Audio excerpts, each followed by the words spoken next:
Welcome to another episode of Chatting with Staxx. I'm your host, Bill Staxx, and today I got Big Lou. What's up, man? Hey, how you doing? I'm good, bro. How you doing? I'm just chilling. Just got off work, man. Yeah, man. So you busy dude, huh? I seen you on couple channels. Yeah, try to do my little thing. You know, entertainment purposes only. Yeah, man. Quote I unquote. so yeah, man. So I heard some of your stuff, so I'm kind of intrigued by your story. I know you're from the West Coast, and you want to tell the people where you're from and a little bit about your upbringing? Yeah, so I'm from the West Coast, like you said, California. I'm from Northern California. Uh, I'm 43 years old. I grew up single household. Um, I grew up in a single household, but yet I always visit my dad. My father lived the next county over, and I pretty much went and visit him every week, pretty much every weekend. So he took care of me. He did what he could. You know what I mean? He was a good dad. He's still a good dad to this day. A great grandfather. He's a great grandfather. Um, I grew up just me and my mom in a big house. So I have at the time three two siblings, two older brothers. My oldest brother is 58. My second brother is 54, and then me 43. So there's a little bit of gap between us. And then Yeah. so they moved out, and it was just me and my mom in a 4-bedroom house. And it sounds nice, 4-bedroom house, but yet my mother was always on the verge of losing the house. So uh, I didn't grow up too, I grew up kind of more on the less fortunate side, living off government cheese and food stamps and stuff like that. Struggling.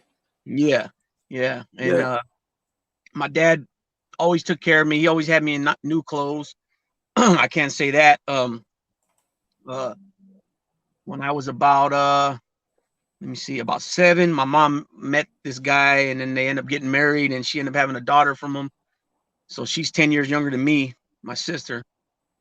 Uh, he wasn't a good, I grew up with a stepfather that was that's why you'll hear me refer to him as my sister's dad, because we didn't hit it off too well at first, and then it got to a point where he was using me using me to run game on my mom as far as going out and into clubs and drinking and stuff like that. So he got me to, lie and stuff like that, and which I'm not proud of. Um, but yeah, he used me in that in that sense. And then about 16, they split up, and then he came back. But I was always into sports and going to the Boys and Girls Club playing basketball, and I would take my little sister with me, and so I grew up playing sports, baseball and basketball. Basketball is my favorite sport, and then I would just stay in the gym, just shooting all day. You know what I mean? Started. I would always kick it with the homies at school. You know what I mean? The ones from my neighborhood, ones that I knew, the neighborhood area that I grew up in the west side. I wasn't right in the neighborhood, but my area where I grew up was still considered the west side of town. Um, a lot of these guys I grew up with, and I knew a lot of their older family members because my brother's so much older than me. So a lot of these guys that I grew up with, knowing it since a kid, their uncles were my brother's age. Because, like I said, my brother's 16 years older than me. So, well, actually, 15 and some change, 15 years in some months. Um, so I grew up going, and then growing up with him also, I would tag along with him, and he would take me to the park, and they would play basketball. And I grew up around all them guys. So a lot of people would think he was my uncle, but Yeah. he really was my brother because the age. But so I grew up, I always, because of that, I always tended to hang around older people. You know what I mean? Yeah. And You always wanted to be around your older brothers, right? yeah, so my brother, like I said, a lot of his friends, know me since. Yeah, matter of fact, they've known my family before I was even born. You know what I mean? That's how far back these guys go. So I would always tend to hang out with older people, even to this day. I still catch myself hanging out with older people. You know what I mean? Yeah. You learn more that way. I think, you know what I'm saying? But yeah. So about 16, 17, that's when they split up, and then my mom finally lost the house, and then it got a little rough after that. We were kind of bouncing from here to there, and then towards the, so I want to say maybe 10 months, 8 months, we were kind of bouncing from my brothers. I would go from my brothers to my dad's, My mom would go from a motel to a friend of hers, and then eventually she landed with me and my older brother's place. And then my brothers got me working with him about 2 months before my 18th birthday. So this is 78. So this is 1998. No, 1996. Excuse me, 1996 around May. I wasn't quite yet 18, but I was working graveyard with my brother. I turned 18 in July, and I started just saving my money, and I moved my mom, my little sister, and me into a brand new townhomes that were just made, and so you know what I mean. From Worked your there, butt off. Worked your butt off to yeah, get it done, right? yeah. And back then, minimum wage was only $4 and dollars and 70, yeah, $4.75, and I was able to save that money, to move us in. It was a low housing by your income, so the rent wasn't that high. So, but still, man, for a kid, take charge like that, I'm proud of myself for that. I must say. But Oh yeah. yeah, we moved in there, and then my mom was there from 1996, or maybe it might have been 97 by the time we moved in. Yeah, it was 97. She stood there all the way until 2017. My mom was there. I ended up Damn. moving out. I ended up moving out once I started doing dirt and stuff, because I didn't want, if something happened to me getting caught up, I didn't want that to fall on my mom and her get kicked out since I was on the lease, even though I wasn't staying there. So I got taken off the lease sometime around 90. Yeah, it was around 98, 1998. And then shortly after that, I caught a prison term. So what was your first time going to prison? What was it over? The first time was dope, drug beef. Most all my cases were for drug beef, except for the last one. So do you remember the situation when you got locked up that day? Like everything that happened? Yeah, it was just got pulled over, and then had some stuff in the car. Was it like a big investigation, people telling on you and everything, or was it just It was just I had somebody in the car with me that was up under paperwork, so they mhm. they searched us. But technically, I think really I could have beat it, because it was in the trunk and the guy was in my passenger seat, and I wasn't on paperwork, or so I think if I would have held out, I probably could have beat it, but I didn't want to sit in that county jail, so I ended up taking the Yeah, that's usually what happens to people. They sit in lockup and they're like, they don't yeah, want to keep going to court, right, and they're just right. like, I'll just take the whatever couple of years or whatever it is and Hmm. try to get it over with. Yeah, When you could probably beat the case if you sit a little longer, right?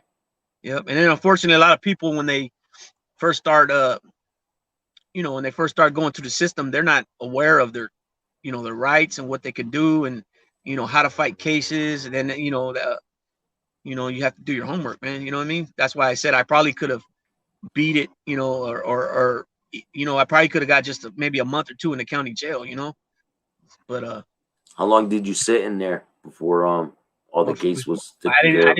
I didn't sit in there that long, man. I was in there maybe 2 months. But when it's your first time getting locked up, you're like, But not only that, you hear, and that's what I was gonna say too. At that age, I was like, I wanted to go to prison. You know what I mean?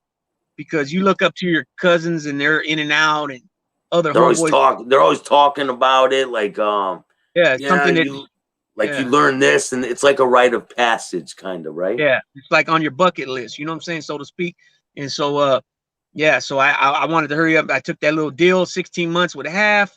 I ended up doing about 10 months on it, because back then, in order to get your halftime nonviolent case, you'd have to go to either school or get a job, and then your halftime would kick in. Now your halftime kicks in as soon as you get arrested, if you're eligible for halftime. That's how it works over here in California. So, is there any situations that really stand out to you when the first time you went to prison that happened that you were like, Probably, oh, probably the most was just at first you got to get used to the fucking like the so this is how it works. They have, okay, so you can have 5 buildings on a yard, right? And say something happens on the yard or something happens in another building, even the building you're in, if there's nothing happening, they will still yell on that mic, get down. Like, so you're like, oh, you start looking around first before you get down, to make sure your surrounding is clear. You know what I mean? And yeah, I guess just some of that stuff and hearing some of the block guns go off, and you know what I mean, and hearing people scream. I heard people scream they got booked. You know, booked meaning stabbed. Uh, you know, you hear people scream, and you know, you hear weird noises at night because the prison's old. I know. It used to be a youth authority. The reception center out this way. It's Tracy. It's really called DVI, Dual Vocational Institution, but better known as Tracy, and it's the reception center. And then you have San Quentin is also a reception center for up north. But Tracy's now closed. But San Quentin's the oldest prison in California, and then Tracy was open. I want to say sometime in the 40s as a youth authority, and then so you just hear funny noises at night, and it kind of sounds like somebody's sharpening their piece, but it's probably just are though. They probably are. Yeah, well, yeah, they probably are, but it's just like you hear these other weird noises too. You know what I mean? Yeah, it just sounds like creaking, like yeah, pipes. yeah, exactly. Yeah, it's a trip, and it's like that in Summers, Osborne, where I was. It's pretty old and like decrepit in there. The walls sweat. It's just nasty place. Yeah. All the prisons out here, pretty much, the walls sweat. Even the ones that have swamp coolers, man, they still sweat. You'll see the fire department come by every so often and spray this, the buildings and stuff. And really? You got some prisons, you got some prisons that are in the desert. I haven't been to any of those. Those are down south, more down Southern California. But Tracy, the prison, man, the water, they put a water treatment in it like in around 2009. I had came back on a transfer from another prison, and prior to that, man, the water would come out brown, it would come out black, it would come out like a rust color. And you could see stuff floating in it. I wouldn't even drink it, man. I would be there for sometimes a couple of months, 3-4 months, and I wouldn't even drink the water. Because you feel like the sewage is inside the water, right? It's nasty. It smells nasty. It tastes nasty. If I didn't have like a Kool-Aid pack to mix with it or a coffee, I wouldn't drink it, period. And it made me feel fucked up because, it's mandatory. We got to work out. And then you go to the yard, you sweat. You got to replenish your, your fluids. Yeah. And so if I didn't have a Kool-Aid pack or coffee to mix with it, I wouldn't even drink it at all, period. So, yeah, you drink a lot those of times little juices or milks, the little juices. Well, they don't give us those. They just give us, sometimes for breakfast, they'll give you orange juice or apple juice. Well, actually it's more like apple juice nowadays, pear juice or something like that. But a lot of times, it's kitchen workers will steal them. You know what I mean? Yeah. To make to sell them to make Pruno, or they'll make it themselves. You know what I mean? That's a big hustle in there. So when you got out of prison the first time, did you just keep getting in trouble and you went right back to what you were doing? Yeah. I went right back to hustling. You know what I mean? I caught that first number. I caught a couple violations. Just like being around people I shouldn't have been around. Other known gang members. Yeah. Suppose. So you want to explain to the people what that is? Because so that means once you parole from prison, state prison here in California, and they have this elsewhere, many states too. You pretty much can't associate with any documented gang members, pretty much, or anybody that's also on paperwork, or which meaning on probation or parole. You know what I mean? Of any kind. It got worse. It got worse as the years went. You know what I mean? Because back then they really didn't sweat that too much, as far as like back then it was more like you can't be around somebody on parole and you be on parole. Then it got to the point where like years down the road, you couldn't wear a certain color, they'd violate you. If you had a certain hat on, they'd violate you. You know what I mean? They would violate you for what would that be? Gang so if affiliation. So if you had anything red on, or maybe also, like I said, if you're from the West Side and you wear a Washington what's the team from Washington? What if you just like that team, man? They don't. Yeah, it's kind of hard to prove. Put it this way: you could be a Chicago Bull. Well, we'll put it this way: since Northern California, San Francisco 49ers. You know what I mean? If you wear a certain, if you're wearing a red jersey, and they could try to violate. They have violated people because part of your condition, what's called your special conditions of your parole, might say you can't wear red. You know what I mean? So that means it don't matter if it's your team or not. You can't wear it. you know, which is kind of bull, you know what I mean? Especially if that's the football team from your area, you know? So That's crazy. yeah, you can't wear like certain, like I said, hats if it, you know, if it depicts like, you know, anything. If your gang starts with a like Pittsburgh Pirates or Philadelphia Phillies, if you're from a certain street, there's a street in Stockton that starts with a P, they would violate you if you wear that. You know, the list goes on and on with the sports apparel. So much of it they consider it, you know, gang related. You know, just like the Houston Astros, the star, the hat. If you wear that hat in Chicago, that's disrespect to certain, you know, the crown. You know, with the points broken. Excuse me. So Yeah. it's kind of like on that on that concept. Uh, yeah, it Did just got they yeah. did they harass you when you were on parole? Were they keep harassing you about things, making you jump through hoops and all that? Not really, because it got to a point when I knew they were, you know, when they were serious about it and they were doing that, sending people back. I just didn't. I didn't even bother wearing that color no more. For what? You know what I mean? No, I mean like Um, other things. Were they harassing you for other things? Like, Pretty much it was just whatever your conditions were on your paperwork. Those are pretty much the ones they were really enforcing. So, like I said, if you were a gang member, whatever gang you were from, you couldn't sport that, you know, wear that color. You couldn't be around people. You know, you'd have to test. That's a condition. Your condition might be if you got a five, which is called a 5B here in California. That means you can't drink ever. You can't have alcohol in your refrigerator. That violates you. So basically, that means if you're like under the influence when you commit your crimes, you know, of yeah. alcohol, then you'd be Oh, on they a they make that a stipulation so that yeah you condition. can't drink alcohol. Yeah, it's called a 5B. Yeah, so they I bet violate. you people bug when they get that put on them, and they're probably drinking like on the low, trying to beat the Yeah, system, and it yeah, probably yeah, it happens a man, lot. You know what I mean? I'm sure. I used to be addicted to alcohol pretty bad, man. So I know what it's like to have them demons. Yeah, yeah, Terrible. I heard it's pretty bad. Well, I had a cousin recently pass away. Uh,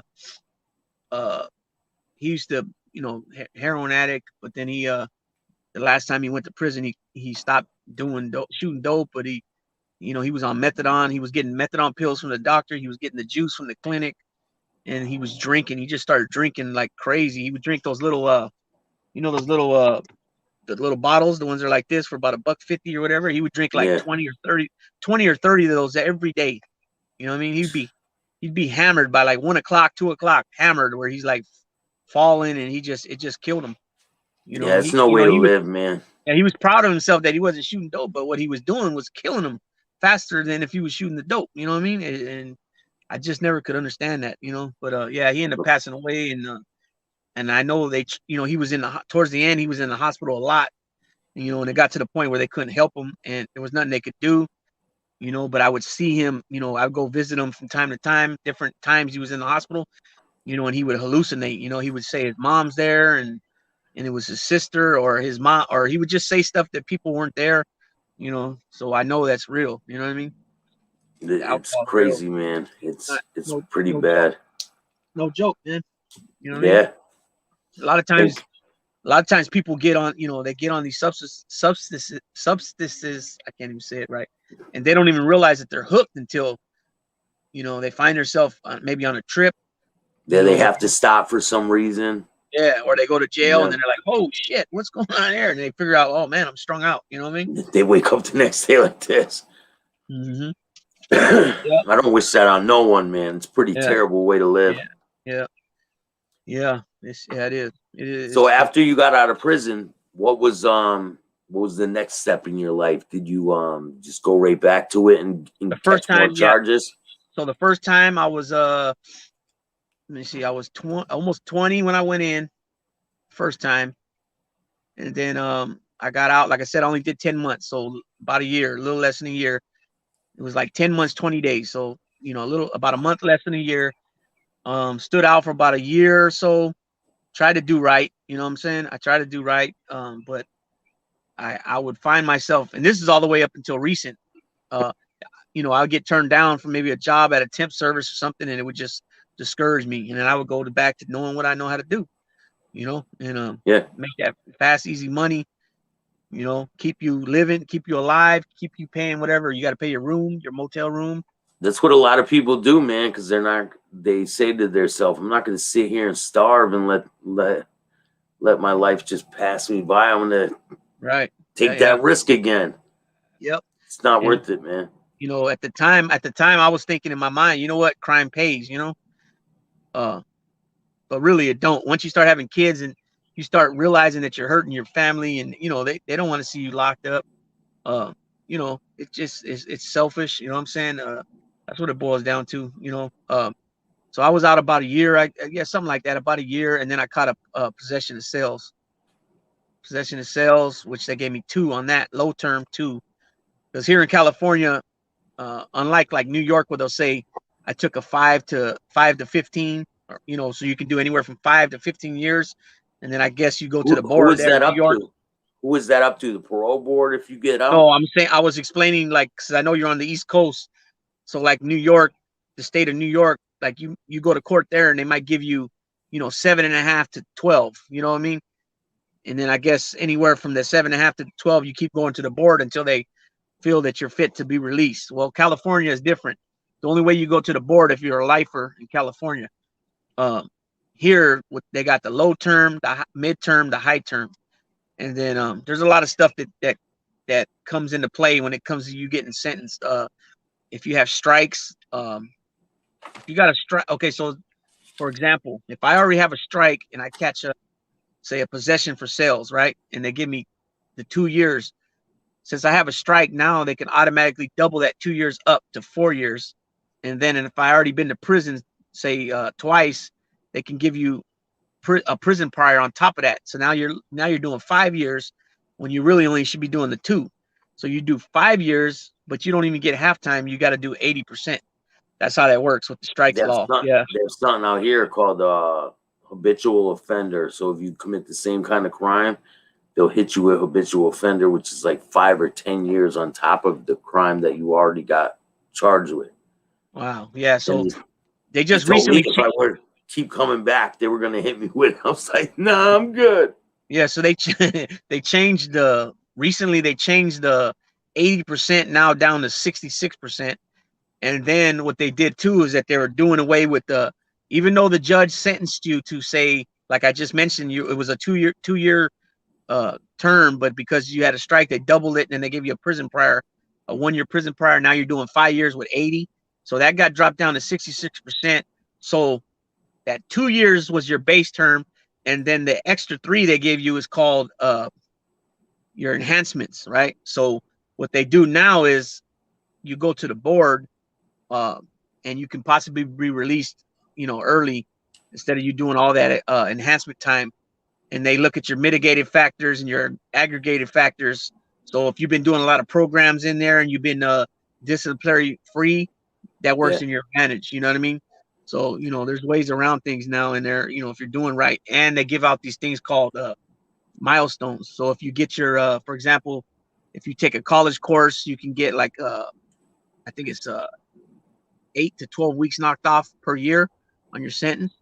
If you do a substance abuse program, you can get 6 weeks knocked off. And anytime you do better on a test, you get like a week or 2 knocked off. So they have a lot of things in there now where they're trying to get the, you know, the crowded, because it was real crowded here. Is it really? Is it crowded there now? Like No, as the time? not now. So um, at one point that they were housing about, I think it was up to like 174,000 in California. That in the all the institutions was only make to hold like 110. So they were like way over. I mean, some of the gyms you got triple racks. You know what I mean? That's Um, crazy, man. I never yeah, seen no triple racks in prison. yeah, they got them. So what they were using the gyms. They were putting these triple racks in the gyms, all the gymnasiums, and they were filling those all up as a housing unit. And then they also had okay, so the sales are really made for one guy, not 2. So every time they have 2 guys in there, they're over, they're overdoing it. So uh, they started knocking all that down. I want to say they're down now, and they just closed that prison. I mentioned Tracy, the reception center. They just recently closed that, and I heard they're supposed to be closing 2 or 3 more prisons. So Shout out to Gianni, man. yeah, Johnny. No, he's Send dealing my with the condolences. loss of his brother. Send my condolences to you, Johnny. Yeah, definitely, man. Keep your head up, bro. Yes, sir. Shout out to Damien. That's right. Yep, Damien the Omen. That's right. He's a great dude, man. man. Damien is not no clown. I'll tell you that. Nah, people provoke him, man. They really shouldn't do that. Just leave Yeah, the guy alone, man. Let him live, man. Yeah. And I want to, matter of fact, I want to give a shout outs to Yankees for Life, Nelson Pad 51. I don't know if all the guys watch your channel too, but I've seen them pop up already. Co-Train 25 is another one. There's a lot of dudes, man. A lot of good people in here. Yeah. Yeah, they a lot of people show me they show me a lot of respect on here. I appreciate that, you know what I mean, with some of the other channels. So I stood out about a year, then I caught that 2-year sentence, and I did about 6 when you went to prison, did you dive right into all the bullshit in prison, or were you like standoffish, or were you like, fuck that, I just want to be involved? You ain't got no choice. You ain't got no choice.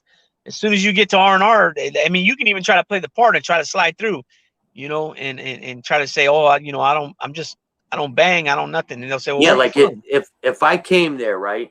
I'm not from Cali. If I came to that prison and I just wanted to go through the prison, not join any gang or anything, and I tried to just go through without problems, would I be able to do that? No. Well, I mean, you would still have to.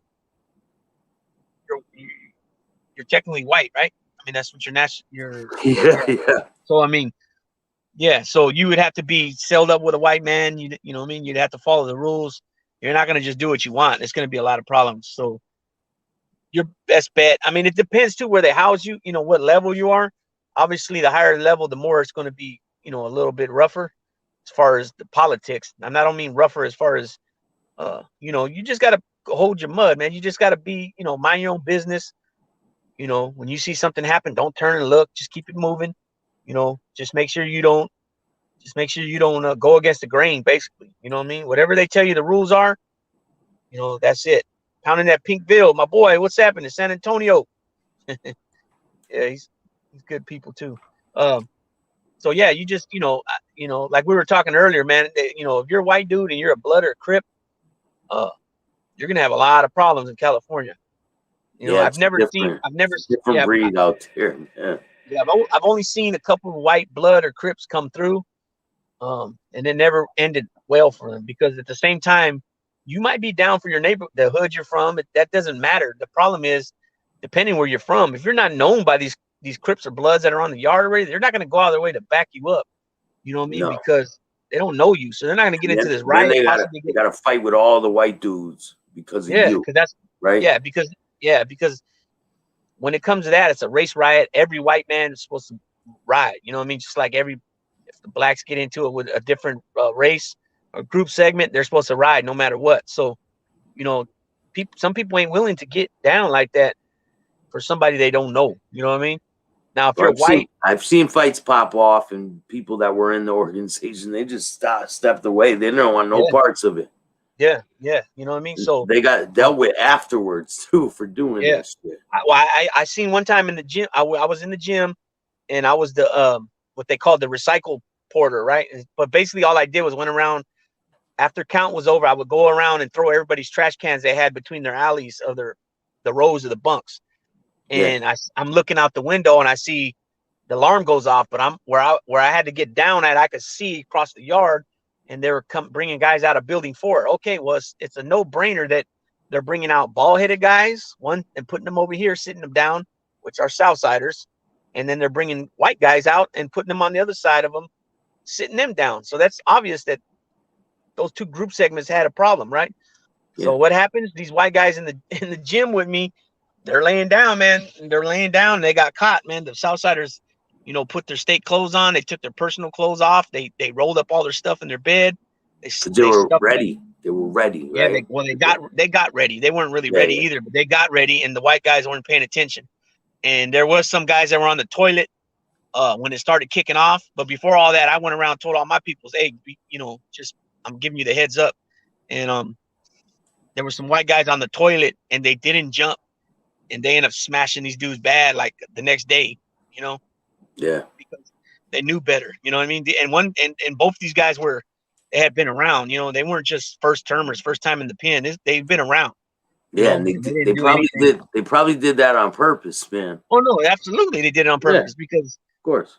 come on, it's you know what time it is. You know what I mean? And then I was telling you before, earlier when we were speaking off camera, I met a couple of white guys from Chicago, and they were from Puerto Rican gangs over there. But when they came here, they had to fall in line, follow suit. So you could be white, and be run northern or southern. That's you won't have an issue with that. Yeah, I don't know. Cuzzo going to California, it's just a different animal. I'm not really sure. It would just be it would be a different animal. California sets the tone, man. It's the godfather of the politics. You know what I mean? Prison politics. It's vicious, bro. It can get vicious. You know what I mean? You can I can say me and you grew up together and we happen to land at the same prison. There's not going to be really too much like us and breaking, like, hey, what's up, Staxx? There won't really be too much of that. You'll see here it would be like if we grew up together and I saw you in prison, we'd be able to eat together, hang out, everything, work out, everything. What's this guy saying? Big what? Big loser, huh? Yeah, I got your loser. Those fucking idiots. Yeah, fuck that chump. Put you on timeout like a little kid. Yeah. Who More men on the thug days stay strong. Still got a little thug in me though. It's hard to get it all out of there. Yo, when you're in there, there's always the young boys that are acting wild and shit, right? And then there's the older inmates. So yeah, okay. So I had to deal with that a lot. Couple prison terms back, and a lot of guys, man, they want to get rid of these kids, after maybe their second or third infraction. You know what I mean? But you gotta you can't do that to them, man. You gotta guide them, and you gotta exhaust all the disciplinary actions first. So what I mean by that is, okay, so their first infraction might be a warning. Their next infraction, they might have to do some work, what we call DP, discipline. They might have to work out, do some extra working out, because everybody works out every day, no matter what, right? And then if you got DP, if you got disciplinary coming, then you have to add on and do what you got to do. Okay, then they might have you do some essays. You know what I mean? I'm not from Stockton. Like write a paper, Yeah. So they might say, So they might say, for example, if the guy's sleeping in, he's not waking up. They might say, give us a 500-word essay on what's the importance of waking up on time and being suited and booted, something like that. Or if they get caught with something, they keep messing up, they put hands on them, right? So no, we don't put hands on them. Okay, so if you get hands put on you, pretty much you gotta go. There ain't no. So see, out here it's different. They put hands on you. That's how you get your discipline out here. They put hands on you. If you get hands put on you, that means you got to get up out of there. Now you might be able to go to the hole and you might be able to answer for it back there. They might let you. Whoever's running, because whoever's usually running the hole is running the whole institution usually. So if they end up giving you a break and letting you come back, that's on them. That could happen. But at one point in time, yeah, they used to do that physical discipline. They cut it out, you know what I mean? And then if you get a weapon used on you, it's pretty much over. Your career is over. Niatas and the Latin Kings, they put hands on their people too. They use the shower shoes on the bottom of their feet. There's all kinds of different ways they discipline them in there. Yeah, so the Southsiders still do that. They'll pretty brutal. It's brutal sometimes. Yeah, I can imagine. The Southsiders do that. They'll have that individual go in the back and maybe have two guys, and he'll have to take 13 seconds or 26 seconds or 39 seconds. They'll keep multiplying the 13. You know what I mean? And so this dude says, if East Coast Crips went on the West Coast, would they have respect? Or a quick question: Question: if you had East Coast respect in Crip, the East Coast Crips or Bloods, do you got respect in the West or white? I don't understand that. I mean, I think I if understand it, but if you're white and you have respect on the East Coast and you go to the yeah, West Coast, you go to prison, it's not that the don't matter. same. It's not the Not the same. same because none of the Bloods or Crips here know you. You know, like I said, Yeah, you could be okay. Say you're on the yard, and majority of the guys are from South Central LA, Compton, and there's maybe Long Beach out there, and you might have some Bakersfield Crips out there, you know, and say you drive up and you're a white Crip from San Bernardino. They don't know you. They're not gonna jump for you. You know what I mean? It's just the yeah, way it is. And you know, it's dangerous. You know, it's very dangerous. Now there's guys I've heard that sabbed it out, and you know, everywhere they go, they try to smash before they get smashed. You know what I mean? It just you know, I guess it just depends, you know, on how much of a sav you are, I guess. But like I said, me personally, I've never seen it where they just let the guy stay. You know what I mean? Because like I said, the skinheads are coming for that ass. It's that simple, you know. Yeah. So from there, you want to keep going on that prison stuff? yeah. It's up to you, man. Yeah. So So that so was your from second time in prison, right? Your second well, my time. second yeah, my second time I went to first time I went to Solano. Second time I was in Tracy. Oh, the violations I was in Tracy. And then the second time, not the violation, but my second prison term when I caught the two, I went up to back to Solano again. And then that was when I got out from that one, I believe it was 2001. 2001, yeah, 2000 or 2001. And then from there, I stood out. I got off that number, and then I ended up catching a year in the county on a guy that I grew up with came to my house with the wire on. Man, he came to Oh, my house man. with a wire on, bro, and I knew it was fishy from the beginning when because first he just called me out of nowhere, and I hadn't. This guy used to be real tight with me, man. We used to be tight, but then I hadn't seen him for a while, Mm. and I ran into him in another town at a store, and I'm like, oh, where you been at? And he's like, oh, well, I'm over here. And it's just a fishy story. And then all of a sudden he calls me out of nowhere. And I'm like, well, how'd you get my number? He's like, your aunt gave it to me. So once he told me that, I didn't really trip because uh, his sister was with my cousin, right? And they're still together to this day. And so I'm not thinking that was my cousin's mom that he said he got the number from. So I really Yeah. didn't trip on it. But then when he shows up to my house, he shows up walking, and I'm outside already. And he shows up walking, and I'm like, where are you coming from? He's like, oh, my coworker dropped me off down the street. And it was the undercovers. They were down there videotaping us, and he had the wire on. And he took Wow. what I sold him. And check this out, bro. Was he asking you for a lot more shit though? He just asked me for a half ounce, right? But what's Mm. funny is that I gave him the price. Oh no, let me take that back. The first time I met him, he brings me this jacket. He don't even have money. He brings me this jacket. It's a cool jacket. It's a big ass parka jacket, and I buy it from him, right? I didn't really need it. I bought it from him, and I gave him a teener for it, right? Well, this I find this out later once I'm fighting my case when I get my discovery.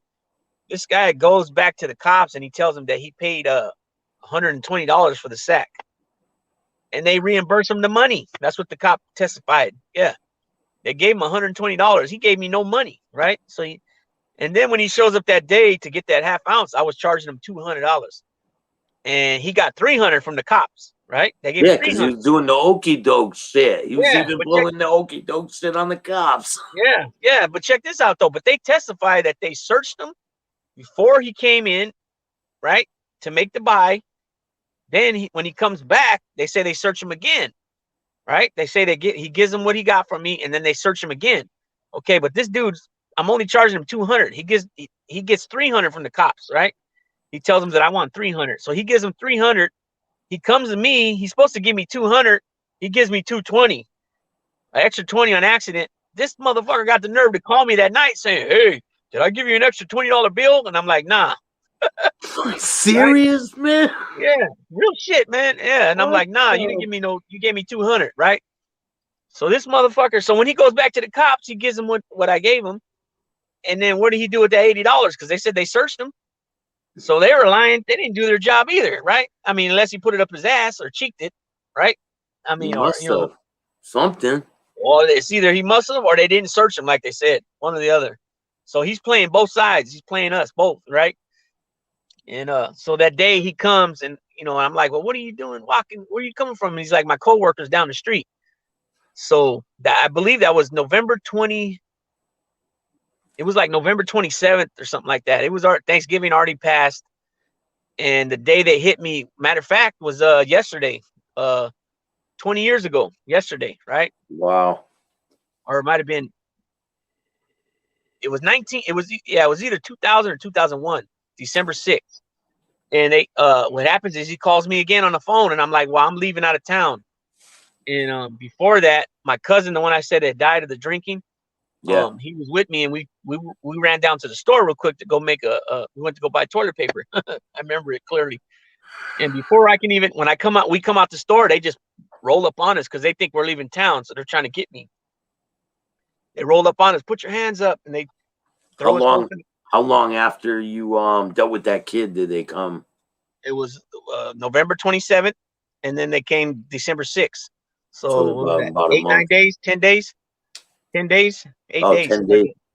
Yeah, November 27th to December 6th, 2001, 2002 was one of those years. So I come out, they put your hands up, they take us. They put him in one car, my cousin, me in another car, and we happened to run into a guy that was there that's from the same town my cousin's from. And they were talking, they took him with us too. And they take us down to the police station, they take my car, they drive it down to the police station. It was weird too, man. I had an ounce and a half right there, like right where you take the fuse box off. That thing Yeah. just pops right off. It was just sitting there. They didn't They find it. left That was it. so weird. They left it They in left there. it. Yeah, Oh, they didn't find God. it. I guess they didn't find it. I don't know. So did Um, you go to get your car and it's in there and you're like, holy so what shit. happened was before they took me to jail, they asked me if I could if I give them permission to release it to my mother-in-law, and I tell them, yeah, go ahead. And so she took it home, and then I told the guy, there was Wow. another guy I had living with me that was a runner. I had him get the car, and it was there, and I had him go see my peoples and drop some stuff off.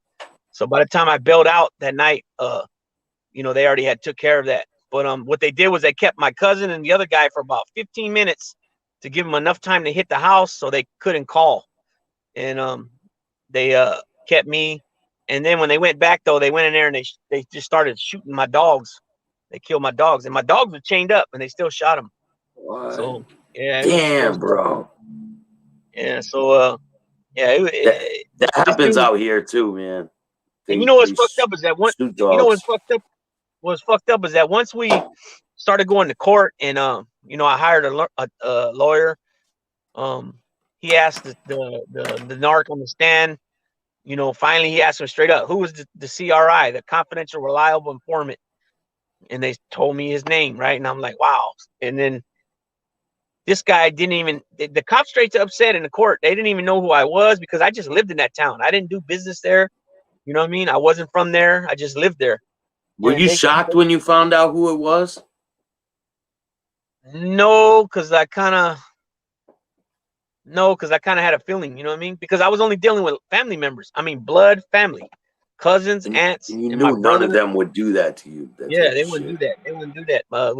I was dealing with 2 aunts, my brother, and like 4 cousins. You know what I mean? And yeah, they wouldn't do that. And so I kind of had a feeling it was him just because the weird how how he was acting, how he came walking up, and then I got to hear the wire at the attorney's office, and I was like, wow, this dude. And I could keep hearing myself ask him over and over again, maybe 5 different times, where are you coming from? Why'd you just walk up? I kept hearing myself ask him that, right? And it was weird, man. And they said that, yeah, they didn't even know me.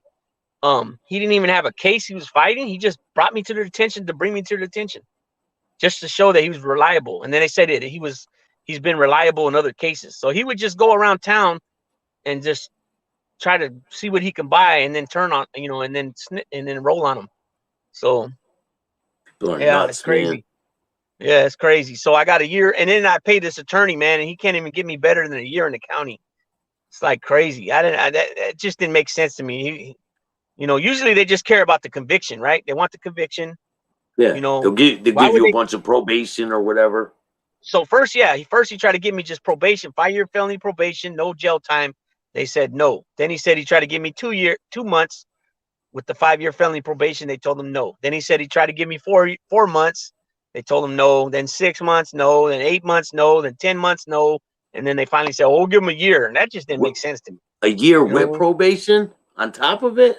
A year and 5-year felony probation. Yeah, you're always gonna get found if you don't do prison time here in California. You're gonna get the 5-year felony probation on a felony. Wow. Yeah. Yeah, Yep. fuck that. So It's yeah. a So I setup did. for me. For me, Yeah. that's a setup because I would just end up going back to prison every time. So what ended up happening was I did so on the year you got to do 7 months 20 days, right? You usually got to do 8 months 20 days, but they were given 7 months 20 days. I did about half of that, and then I bought out on a thing called AWP, Alternative Work Program. So with there you got to go report wherever they send you to work. You got to go and report every day over there and work for them, for the county. So it's like a me being real stupid, job. It's like a real job, right? yeah, but you're paying them. So I had to What? pay like $700 to get out. Yeah, because what they do is at the time it was like $11, $12 a day, something like that, on the remainder of your time. So I still owed like another 90 days or something like that. And so what ended up happening, I didn't I didn't do well on that. And every time you miss, you got to go down to their office and pay them $25 every day you miss at work. And then they only allow so much of that, and then they want to send you back to jail. So as soon as I knew they were going to send me back to jail, I just called the probation officer and I said, "Hey, fuck you. I'm not coming in to see you no more. Catch me when you catch me." Well, it didn't take long. They caught me quick, like, So then I had to go back and finish that 78 days or whatever it was. You know what I mean? And that was I finished with all that like in 2003. And then from 2003 until 2006, I was in no trouble. And then I So caught another prison. what were you doing in that time? I was hustling, slanging. I got stopped by the cops many a times. I'd have pistols on me. I'd have dope on me, but I would have it underneath the hood, and they never popped the hood and checked. Yeah. Not one time. Yeah, not once. I had this like this You were, canister made. you were Yeah. nervous, huh? You're like, holy shit. Yeah, well, kind of. But then I mean, they were hitting me up all the time, bro. They were hitting me up probably because I was on probation during that time.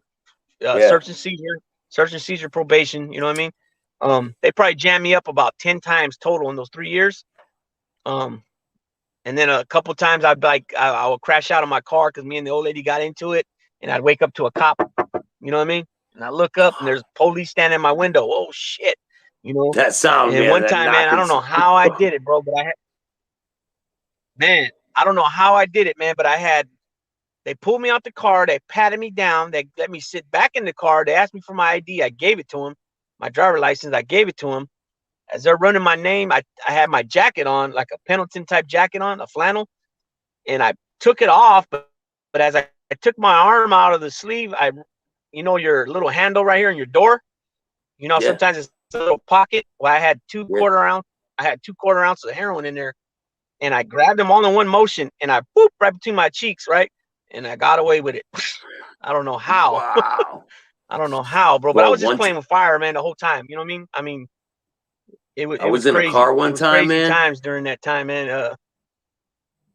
I jumped out of the car one time and go to this girl's house, right? A car pulls up, and it's two undercovers in a car. Going They in and pull out. up, and this car pulls up, man.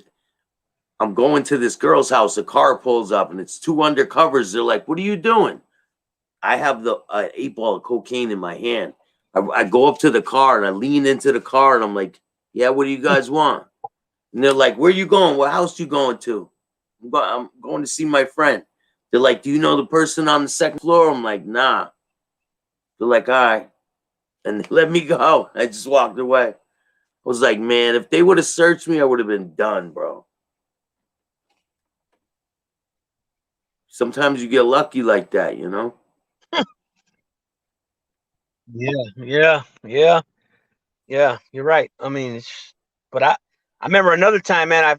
I fell asleep, and I was at the park, and I had my window down, and I'm sitting in the car, and I fell asleep, nodded out, whatever. And my mom comes up, and I got about $7,000 on my lap, and I got about, I want to say I don't remember for sure because if I say something and it sounds way out of, they're like questioning me. I don't really remember. You It were was a good little lying. amount. You I were had about lying. a piece or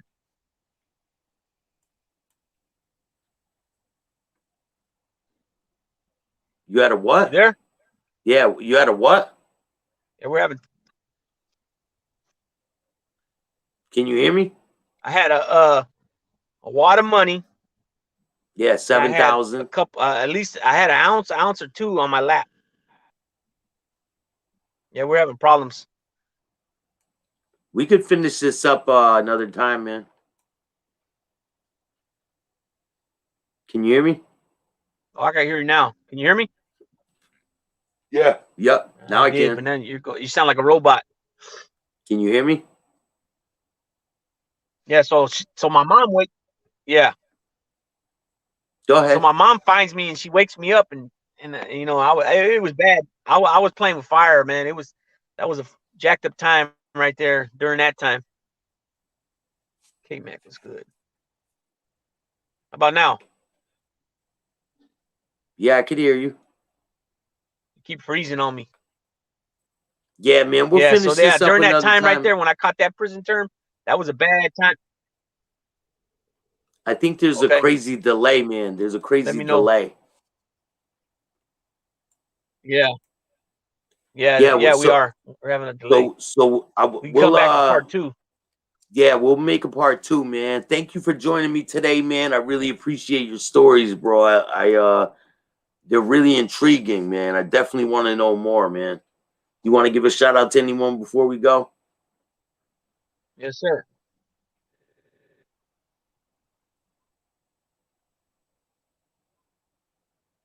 Did you hear me? Yeah, Yeah, you want to give a shout out to anyone before we go?